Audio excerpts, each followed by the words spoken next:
Ce rapport est intéressant dans la mesure où il nous donne un éclairage nouveau sur l'impact des catastrophes sur le secteur agricole, dans la mesure où il montre qu'on estime à 22% le coût, 22% du coût total qui est absorbé par le secteur agricole.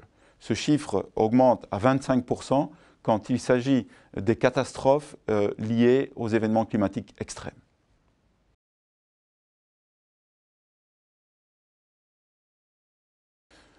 Le rapport met en évidence des impacts différents en fonction des sous-secteurs. Le rapport met ainsi en évidence que le secteur des productions végétales est particulièrement affecté par les inondations. Le secteur de l'élevage, quant à lui, est particulièrement affecté par les sécheresses. Le secteur des pêches par les tsunamis, les ouragans, les cyclones.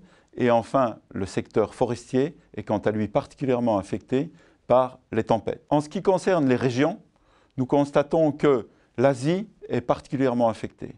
60% du coût total des catastrophes est absorbé par l'Asie. Par contre, ce qui est intéressant de noter, c'est qu'en matière de sécheresse, c'est essentiellement l'Afrique qui est affectée.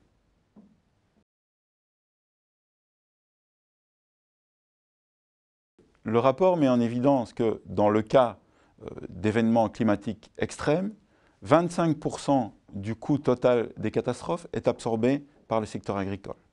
Nous observons également au cours de la dernière décennie une augmentation dans le nombre, l'intensité et la fréquence des événements climatiques extrêmes, que nous pouvons donc attribuer à une augmentation du changement climatique qui donc a un impact de plus en plus important sur le secteur agricole et met en péril les efforts qui ont été accomplis en matière de réduction de la faim dans le monde.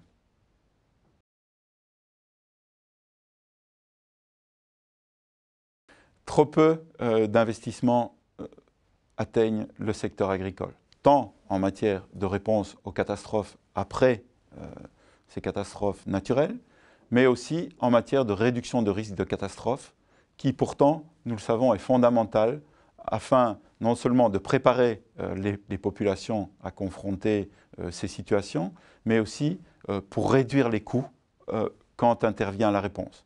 On estime d'une manière générale que $1 investi en réduction des risques se traduit par entre 3 et 15 $ économisés en matière de réponse.